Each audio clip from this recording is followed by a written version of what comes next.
قال وتأخير الصلاة عن أوقاتها هذا أيضا من المحرمات. تأخير الصلاة عن أوقاتها يعني إخراج الصلاة عن وقتها المختار وعن وقتها الضروري، هذا من المحرمات. قال تعالى فخلف من بعدهم خلف أضاعوا الصلاة واتبعوا الشهوات. أضاعوا الصلاة قالوا ما كانوا يتركونها بالكلية، إنما كانوا يؤخرونها عن أوقاتها، ورد في ذلك هذا الوعيد الشديد. Parmi les choses interdites aussi, il y a retarder la prière en dehors de son temps. Retarder les prières en dehors de leur temps. C'est-à-dire le fait de sortir la prière de son temps, que ce soit son temps de l'irtiyar, son temps de choix, d'accord, ou sortir la prière de son temps nécessaire, son temps darouri, d'accord. Ceux qui retardaient la prière en dehors de leur temps ont été blâmés dans le Coran. Et un châtiment dur leur a été promis. Ils sont menacés d'un châtiment dur. قد اختلف في من يترك الصلاة يتركها بالكلية، ذهب بعضهم إلى كفره أنه كافر، ومشهور مذهب مالك أنه فاسق. هذا بالنسبة لمن يتركها بالكلية، أما الذي يؤخرها عن وقتها فهو فاسق. Les savants ont divergé quant à la personne qui délaisse la prière dans son entièreté. Ça veut dire elle ne prie pas. C'est pas juste elle retarde la prière, mais elle ne prie pas du tout.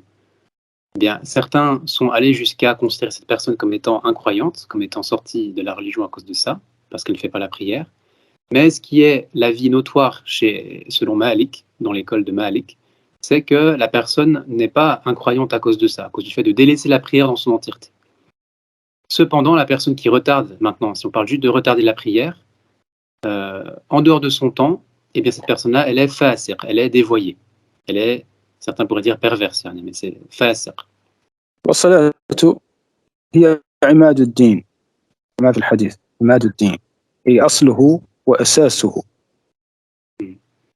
Dans le hadith, il est parvenu que la prière, c'est imad ad-din, c'est le pilier de la religion, c'est un socle, c'est un socle important, c'est une base, ça veut dire une base, un fondamental important, un fondement important de la religion. وصلة بين العبد وربه، يعني هي الصلة، من تركها قطع الصلة بينه وبين ربه، يعني هي صلة، لذلك سميت صلاة. قيل إنها سميت صلاة لأنها صلة بين العبد وربه.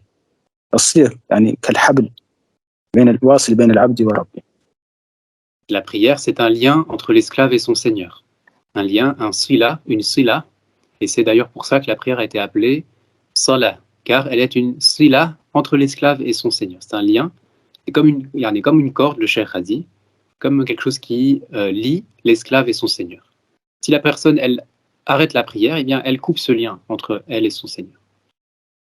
وجعلت قرة عين النبي صلى الله عليه وسلم، يعني الصلاة جعلت قرة عين النبي، يعني تسر النبي صلى الله عليه وسلم.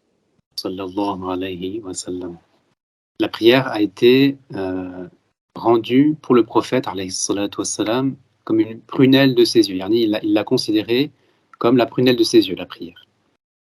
وفي الآية الكريمة أنها تنهى عن الفحشاء والمنكر.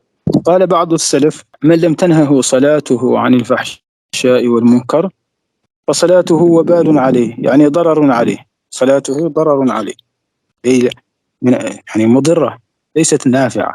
Alors il est parvenu dans le Coran que la prière repousse les fahsha et les munkar. Donc le fait d'accomplir la prière, ça repousse les fahsha, les choses immondes, les immondices, les grands péchés, c'est-à-dire, ou al-munkar, les choses qui sont blâmables.